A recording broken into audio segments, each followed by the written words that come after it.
Okay, this one is chapter 2 lah. Okay, can you see my screen? Dah nampak ke screen saya? Boleh, Doktor. Sebab saya buat full screen lah. Okay, now we look into chapter 2, programming paradigm.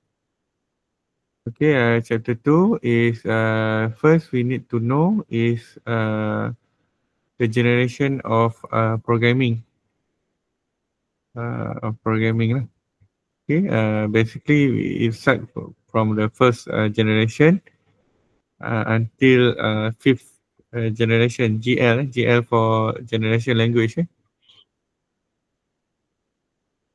Okay, for the first generation, okay, the language was already, as you know, is a machine. Basically, characteristic is binary code 0 and 1 lah. Okay, 0 and 1.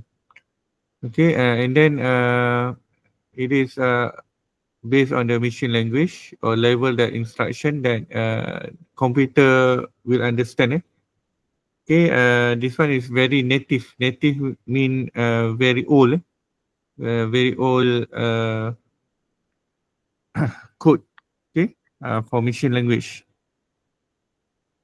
Okay, this one is for first generation. Okay, the pros, it is fast. Fast execution and we have a maximum control. And then for the contradict, extremely difficult to write. Okay, and debug and also to maintain. This one is very mission specific.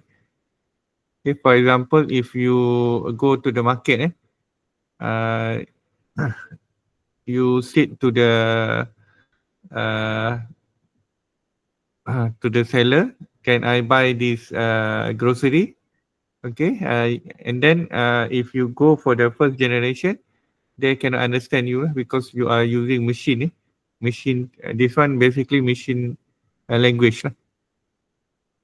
Okay, secondly is we call it as second generation or we call it as assembly language.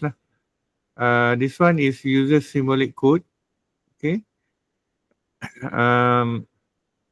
Basically is mnemonic instead of binary. Okay. Still low level language but closely tied to hardware architecture. Okay.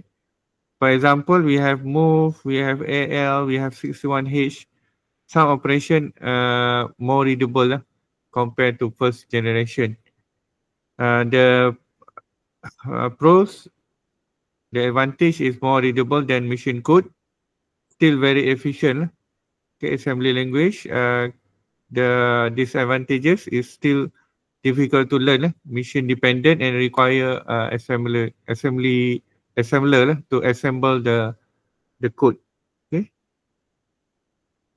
Okay, please make a reflection. When I said, please take some notes. Okay. Okay, and then we have a third generation, or we call it as a high level language. This one is a human readable syntax, independent or hardware. Okay, allows programmer to focus on logic rather than machine details. Okay, this one is more on human. For example, we have C, we have Java, we have Python, JavaScript, Fortran, COBOL, and so on. The advantage is portable across platform, which means that you can run Windows or Mac. Okay, easy to learn and maintain because it is more to human language. And then for the disadvantage, less control over hardware.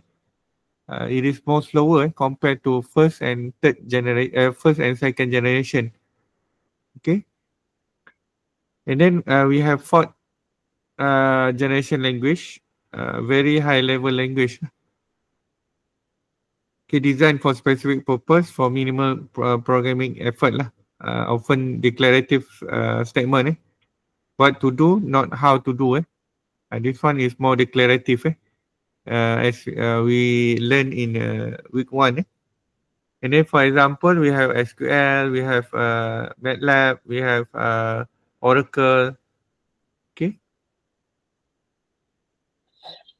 What is the advantage? Advantage is rapid application development. Okay, domain specific efficiencies. Okay, for example, here you can see mission language is first, second is assembly, third is procedural language, fourth is non-procedural language. Okay, the disadvantage is limited flexibility, often proprietary. Proprietary means licensing. Okay, for example, MATLAB is licensing. You can use, but also you need to spend some money. Okay, and then we have fifth generation. We call it as a natural language. Okay, or AI language. Uses natural language or visual interfaces based on solving problem using constraint given to the program. Okay, example, we have Prolog, we have Mercury, we have OPS5, we have AI-driven code generators and so on.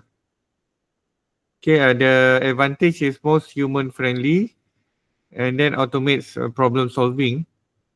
Okay, compared to third generation or fourth generation language compiler. Okay, the advantage is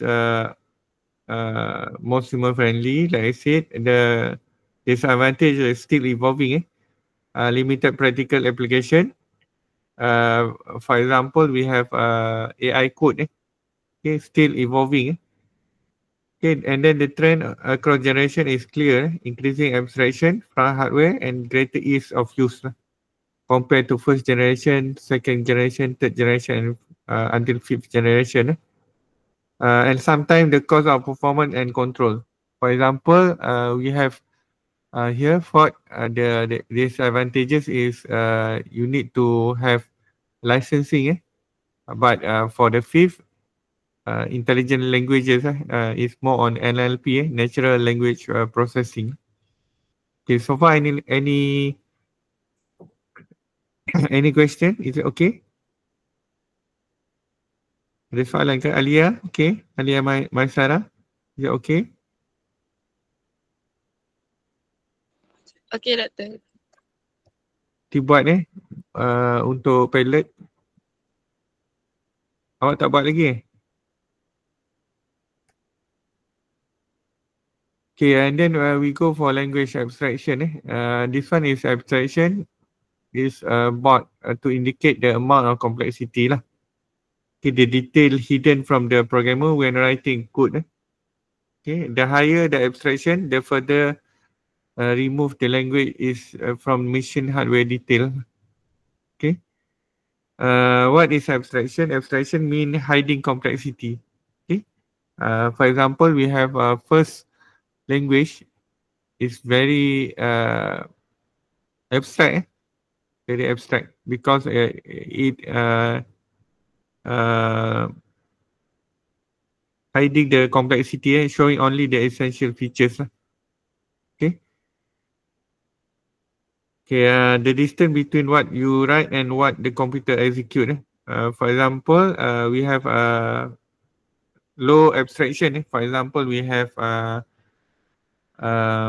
assembly, move X, for example, like this. Okay, for example, we have move X. Okay, 5, which means that move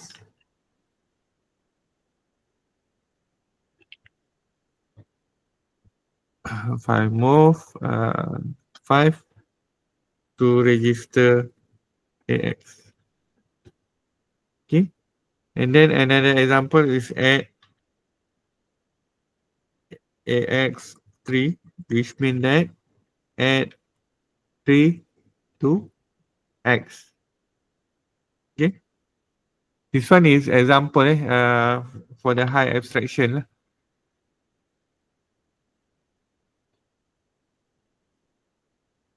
Okay. Okay, and then you must know the CPU register, manage the memory address, and understand hardware architecture. And then this one is low abstraction. Example of low abstraction. Okay, and then example of high abstraction.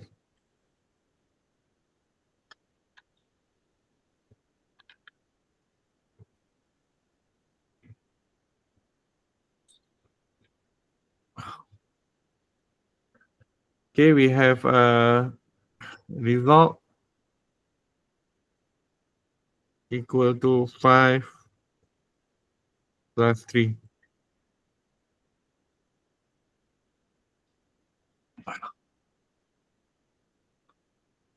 Okay, this one is high abstraction. Okay, high abstraction.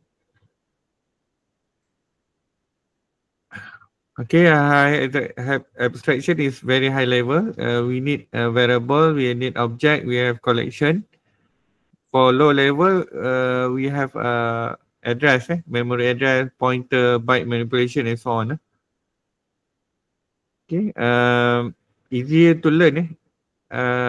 Faster implementation, benefit of higher abstraction. Benefit of high abstraction is easier to learn, faster development because it's simple, better maintainability and portability lah. And then for the disadvantage of high abstraction is less control. Okay, because you don't know the skeleton, programming skeleton. Okay, larger program and hidden behavior. Okay, for assembly, second generation is we call it as a minimum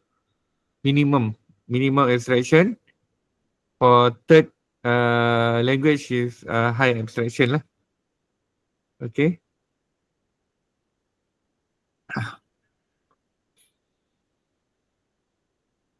Okay, then we have machine code. Okay, what is machine code? Machine code is the language, machine language directly executed by CPU lah. It is a pure binary instruction that control the CPU lah. Okay, and then we have hardware specification, direct executable, and final form. Structure of machine code, we have opcode, operation code, and then we have operand. Okay, for example, we have binary, hexadecimal, and so on lah. Okay, this one is machine code lah. Some commonly used, as you can see, we have ARM x86, MIPS, and so on lah. Okay, this one is machine code lah. Okay, where machine code is used, oftenly used for bootloaders, device driver, performance, and critical code lah. Okay. Common instruction of machine code, for example, we have AND, we have OR, for logic, we have control flow, jump, call, return, we have comparison, compare, and test lah. And then we have assembly language. Assembly language, as I said before, is correspond to machine language. Okay, for example, we have move AL 61H, load AL with 97 decimal, and so on. And then we have middle level language.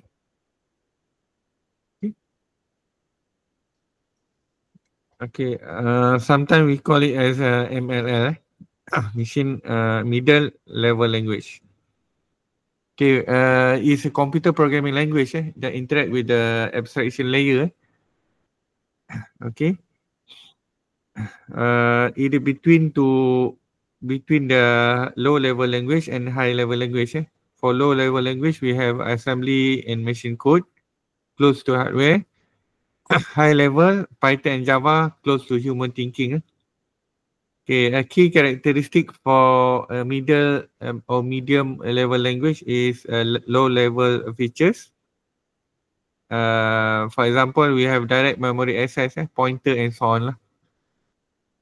Okay. And then the example, we have C language, C++. Okay. We have Java bytecode and so on lah. Okay, and then for the advantage of middle level language is performance, nearly fast as assembly lah. Control direct memory and hardware access. Portability can run on multiple platform, multi-platform. Disadvantage is complexity, very hard to learn, and then sometimes causes a pointer error. Okay, and sometimes can cause the crashes lah. Okay, this one high level language. Okay, for example, this one we have C++, C Sharp, Algo, Pascal, Java, VB script, and so on lah. Okay, very high programming language. For example, we have Prolog and SQL. Very high programming language is higher abstraction. Okay, higher abstraction means that close to human language lah. And then we have a visual modeling language. For example, we have GPM, okay, UML, okay, based on notation and flowchart. Okay, this one. Okay. Okay, programming paradigm refer to the style of the programming, how you define the programming. This one in week 1, I have explained imperative and declarative. Okay, you can read this one, procedural programming and so on, object-oriented, functional, logical, and so on. Okay, we see chapter 3. So far, do you have any question? Ada soalan ke?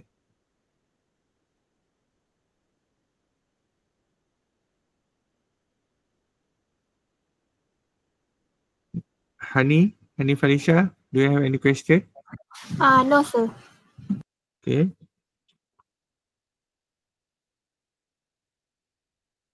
Okay.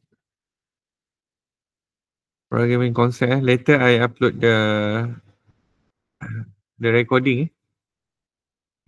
If you subscribe my channel, I recommend you subscribe my channel.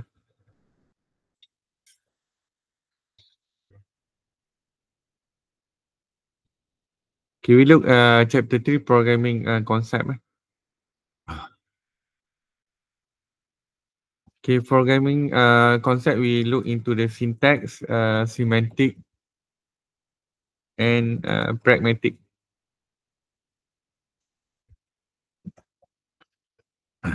Okay, for the syntax, for the syntax is refer to the rule, to the rule, how it's structured correctly. Focus on the form or grammar, programming grammar. Okay, without the syntax, the meaning of semantic or language nearly impossible to understand. Okay, key point for syntax is constant of arrangement or symbol. For example, here we can see the test 5, if test less than 10, this one is expression is true. And then we have a do while expression and so on. Okay.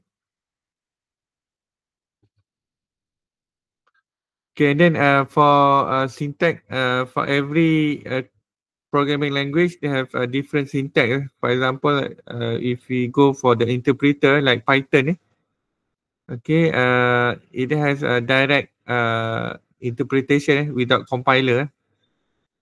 Okay, this one is syntax.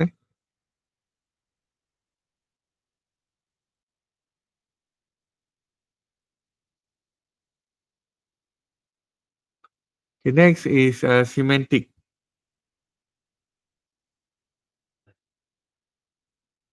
Semantic means meaning. Meaning of is it written correctly? Okay. For the syntax, is it written correctly? For the semantic, does it make any sense? Semantic mean that you check the logical error, error for the syntax.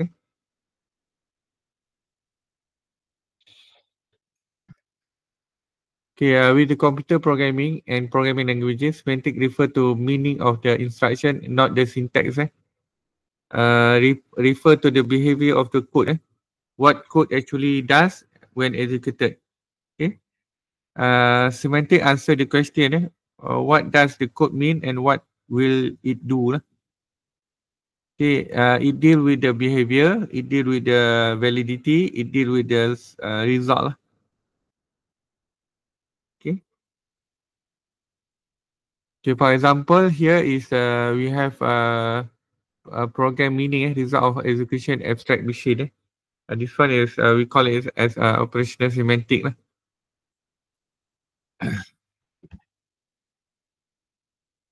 Okay, for the semantic, we have type of semantic. We have static semantic.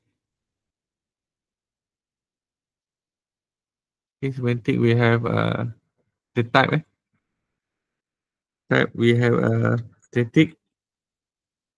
Semantic, static mean compile time. And secondly, we have dynamic semantic. This one is we call it sometimes runtime error. Runtime.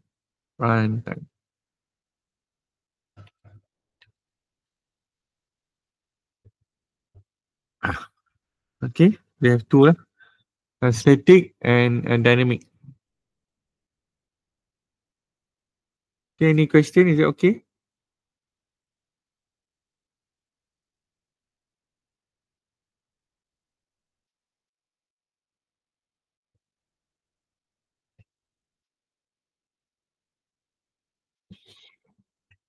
Okay, siapa ni?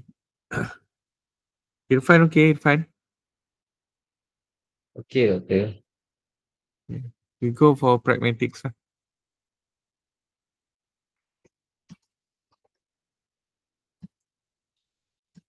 Okay, pragmatic in programming. Okay, in the pragmatic means refer to the best practices of programming. Refer to write clean code and managing the code in manner of efficiency. How code is actually used in real world context, including convention, best practices, readability, maintainability, and why the behind the code decision. Okay, pragmatic answer the question, how should this be written in practice? What is the best way to do this? Will others understand this? Is it appropriate for the context?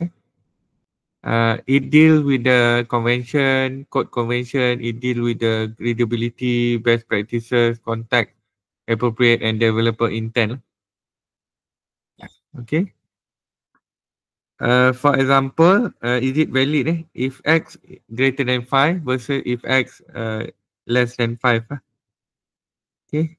For the semantic, does it work? X plus y versus hello plus 5. Okay. Pragmatic, is it good code? X versus user age. This one is the comparison. Comparison is for pragmatic is more on the managing the code as efficient and the code is easily understandable. Okay, we have a poor pragmatic and good pragmatic.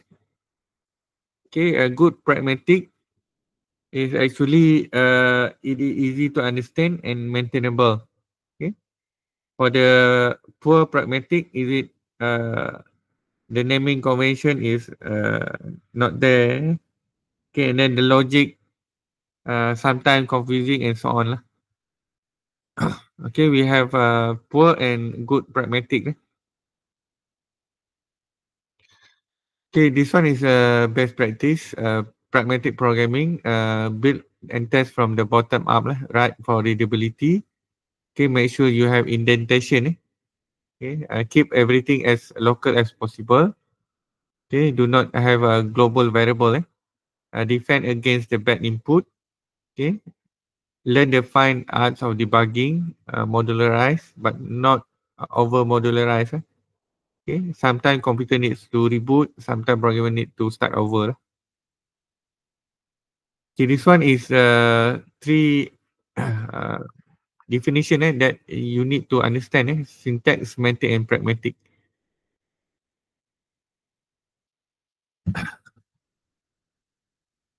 Okay, what is Lexim?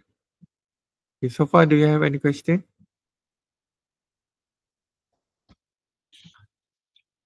Okay, Lexim is a sequence of alphanumeric character in token. Okay, the actual sequence of character that match the pattern and form a token during compilation. In context of computer programming, Lexim are part of input stream from which token are identified. Okay, for example here, okay, we have input, we have syntax analyzer. Input will read the character lah, and then lexical analyzer will identify the token, and then from the token, the syntax analyzer will ask the lexical analyzer for the token lah, and then push back again for extra character. For example here, okay, if we have constant is constant lah. If the pattern is if, but relation comparison symbol is asked for token. This one is less than or equal to, greater than or equal to, and so on lah. Okay.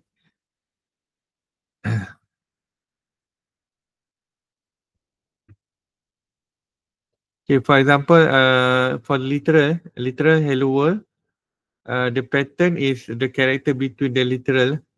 Okay.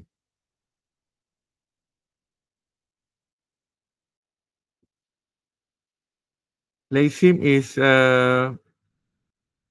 sometimes we call it as raw word or character sequence before it get clarified. Okay, let's say the actual text string in your source code that represents something meaningful.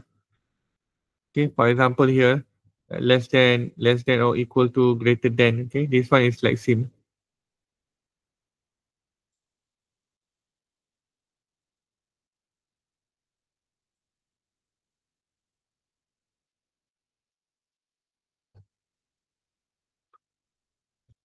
Okay, and then we have recognizer and generator. Okay, recognizer is whether is in L is string or not, is we call it as a compiler.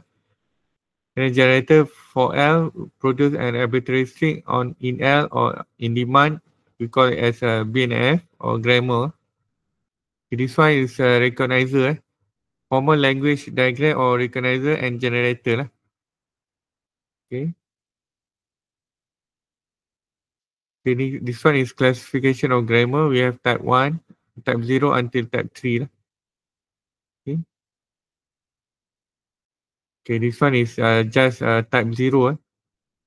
Type 0. This one is classification. For example, from first generation until the fifth generation. Okay, this one is type O grammar, include all formal grammar, unrestricted grammar. Okay, and then we have type 1, case sensitive. For example, A implies B. Okay, this one is grammar production. Okay, linear bound automata. This one I think you need to know, but it's not appear in your exam. Okay, and then type 2 is context-free grammar. Okay, this one is should be type 1. Okay, because it implies generate the context sensitive language. Okay, this one is type 1 is subordinate of type 0 is subordinate for type 1, and type 1 is subordinate for type 2, and so on. Okay. Type 3 regular grammar and generate regular language. Okay, for example, V, VT, OT, or V implies TV or T lah. Okay. And then we have meta language. Meta language is functional programming, often considered as a pure functional language. Okay, this one is more on rule of production. Okay, in a formal method, you learn this a lot. Okay, if you take this discrete maths, you learn this a lot, meta language. Okay, this one attribute of grammar, AG, we have meta layer and instant layer. Okay, this one is how you want to describe the semantic. Okay. Semantic, we have a general problem of describing the semantic. And then you have formal method. And then this one is semantic. And then you describe the attribute of the grammar. Okay, this one I explained. We have static semantic and dynamic semantic. Okay, this one in the first and second generation language, we have dynamic semantic. Okay, for example, here we have binding. Okay, type soundness. Soundness mean that it is Boolean is true lah. Okay, soundness. Okay, so we have static and dynamic. Okay, any question? Is it okay?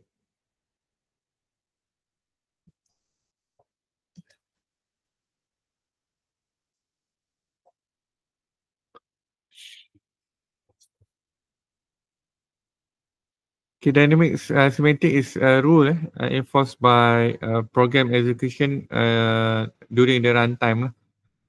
Okay, for example, static versus dynamic semantic. The aspect, for example, is focus.